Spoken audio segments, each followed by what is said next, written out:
ನೀವು ಮಾತಾಡಿ ಮುಗಿಸ್ಕೊಂಡ್ ಬಿಡ್ರಿ. ಏನು ನಾ ಚೈನ್ ಹಾಕೋದು ದೊಡ್ಡ ನೆನ್ನಿನ ಫ್ಯಾಮಿಲಿ ಮ್ಯಾಟ್ರ್ ಐತಿ ಮಾಡದ ಬಿಡ್ರಿ. ಏ ಅಲ್ಲೇ ಸ್ವಲ್ಪ ಸ್ವಲ್ಪ ವಿಷಯ ಕಟ್ಟಿ ಮಮ್ಮಿ ಕರೆಸ್ತೀಯಲ್ಲ.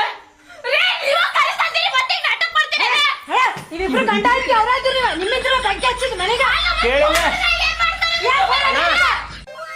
ಅಣ್ಣ, ಕೇಳಿಲ್ಲ ಸಂಗನ್ಯಾಗ ಸಾಲ ತೆಗಿಸಿ ವೈನಿಗೆ ಫೋನ್ ಕೊಡಿಸ್ತೇನೆ ತಗೋ. ನಾನು ಏನ್ ಸಂಗನ ನೀ ಸಾಲ ತೆಗಿಸಿ ಹೊಸ ಫೋನ್ ಕೊಡ್ಸೋದು ಬ್ಯಾಡ್ತಮ್ಮ. ಇದಕ್ಕ ಒಂದು ಡಿಸ್ಪ್ಲೇ ಹಾಕಿಸಿ ಕೊಟ್ಟು ಬಿಡಲ್ಲ ನಿಮ್ಮ ವೈನಿಗೆ. ಇಲ್ ತಗೋಣ, ನಾ ಹೊಡ್ದೇನಲ್ಲ, ನನ್ ತಪ್ಪೈತಿ, ಹೊಸ ಫೋನ ಕೊಡಿಸ್ತೇನೆ ತಗೋಣ. ನಿಂದ ಹೆಂಗ್ ತಪ್ಪೈತಿ ಅಂತಿ? ನಿಂದು ಫೋನ್ ತಿಳ್ಕೊಂಡ್ ಹೊಡೆದಿ ವೈನಿ ಫೋನ್. ಇರ್ಲಿ ತಗೋ, ಇದಕ್ಕ ಒಂದು 1100 ರೂಪಾಯಿ ಡಿಸ್ಪ್ಲೇ ಹಾಕಿ ಕೊಟ್ಟು ಬಿಡಲ್ಲ. ಇರ್ಲಿ ಬಿಡ್ರಿ ಅಣ್ಣಾರ, ಅದಕ್ಕ ಡಿಸ್ಪ್ಲೇ ಹಾಕೊಡ್ರಿ. ಸುಮ್ಮ ಸಂಘದಾಗ ಸಾಲ ಎಲ್ಲಾ ತಗೊಂಡ್ರ ಮತ್ತ ಅದಕ್ ಬಡ್ಡಿ ಎಲ್ಲಾ ಕಟ್ಬೇಕಾಕೇತ್ರಿ.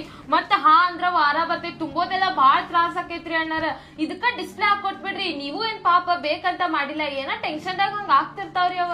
ಇರ್ಲಿ ಹೇಳವ, ಹೆಂಗಿದ್ರು ನನ್ ಗಂಡ ಹೊಡ್ದಾನ ಫೋನ್, ತಪ್ಪು ನಮ್ದೈತಿ, ಹೊಸ ಫೋನ್ ತಗೊಂಡ್ಬಿಡ. ಈಗ ನಾವ್ ಡಿಸ್ಪ್ಲೇ ಹಾಕ್ಸ್ಕೊಟ್ರು ಮತ್ತ ಅದ್ ಹೋತಂದ್ರ ನಿನ್ ಗಂಡಗೂ ನಿನ್ಗೂ ಹಳ ಆಗೋದು ಬೇಡ. ಅದಕ್ಕ ಹೊಸಾದ್ ಕೊಡ್ಸಿ ನಾವ್ ಏನ್ ಅನ್ಕೊಳ್ಳೋದಿಲ್ಲ. ಹೊಸಾದ್ ತಗೊಂಡ್ಬಿಡ್ರಿ ನೀವು. ಅಲ್ರ ಸುಮ್ಮ ವಾರ ವಾರ ತುಂಬೋದ್ ಬಾಳ ಆಕೈತಿ. ಸಂಘದಾಗ ಸಾಲ ಎಲ್ಲ ತಕೊಳ್ಳೋದ್ ಬ್ಯಾಡ. ಅದಕ್ಕ ಒಂದ್ ಸ್ವಲ್ಪ ಡಿಸ್ಪ್ಲೇ ಹಾಕಸ್ ಕೊಟ್ಬಿಡ್ರಿ, ಸಾಕ ನಡಿತೈತಿ. ಆತವ, ಹಿಂಗ ಗಂಡ ಎಂತಿ ನೀವು ಫಸ್ಟ್ ಯೋಚನೆ ಮಾಡಿದ್ರ ನಿಮ್ ಮಣ್ಣುಗಳು ಕರೆಸಿ ಮನ್ಯಾಗ ಹಿಂಗೆಲ್ಲಾ ಮಾಡೋದು ಅವಶ್ಯಕತೆ ಇರ್ಲಿಲ್ಲ. ಈಗ ನಾವ್ ಮಾಡಿವಿ, ಹೊಸಾದ್ ಕೊಡಿಸ್ತೀವಂತ ಏನು ಅನ್ಕೋಬೇಡ್ರಿ, ಹೊಸಾದ್ ತಗೊಂಡ್ಬಿಡ್ರಿ. ಇನ್ನೊಂದ್ ಮಾತು ಕೇಳೋಣ ಇಲ್ಲಿ. ನಾವ್ ಅಂತಂದ್ರ ಜಗಳ ಮಾಡೇವಂದ್ರ ಮನ್ಯಾಗಿನ ಜಗಳ ಮನ್ಯಾಗ ಇರ್ಬೇಕ.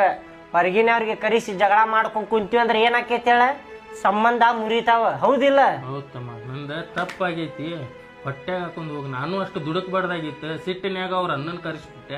ತಪ್ಪಾಗೈತಿ, ಹೊಟ್ಯಾಗ ಹಾಕೊಂಡ್ ಹೋಗಿ ನಮ್ಮ ಅನ್ನ ಅದಾನಂತೇಳಿ. ನಾ ಸಿಟ್ನಾಗ ಏನಾರ ಹಾಕಿರ್ತೈತಿ, ನಾವ ಸಂಭಾಳಿಸ್ಕೋಬೇಕ. ನಾವ್ ಸಣ್ಣವ್ರ ಇದ್ದಾಗ ನನಗೆ ಯಾರು ಹೊಡೆದ್ರ ನೀ ಬಿಡ್ತಿದ್ದೇನ ಅವ್ರಿಗೆ? ನಮ್ ತಮ್ಮ ಎದಕ್ ಹೊಡ್ಯಾಕತ್ತೀರಿಪ್ಪ ಅಂತ ನೀ ಹೊಡಿತಿದ್ದಿಲ್ಲ ಅವ್ರಿಗೆ. ಮನಿ ಹೋಗಿ ಹೊಡಿತಿದ್ದೆ. ಮತ್ತ ಈಗ ದೊಡ್ಡವ್ರಾಗಿದ್ದಕ್ಕ ಹೆಂಡ್ತ್ಯಾರ ಬಂದಾಗ ಏನಣ್ಣ ಇದ, ನನಗ ಹೊಡ್ಸಾಕ್ ಬ್ಯಾರೆದವ್ ಕರ್ಸಿದೀನಿ.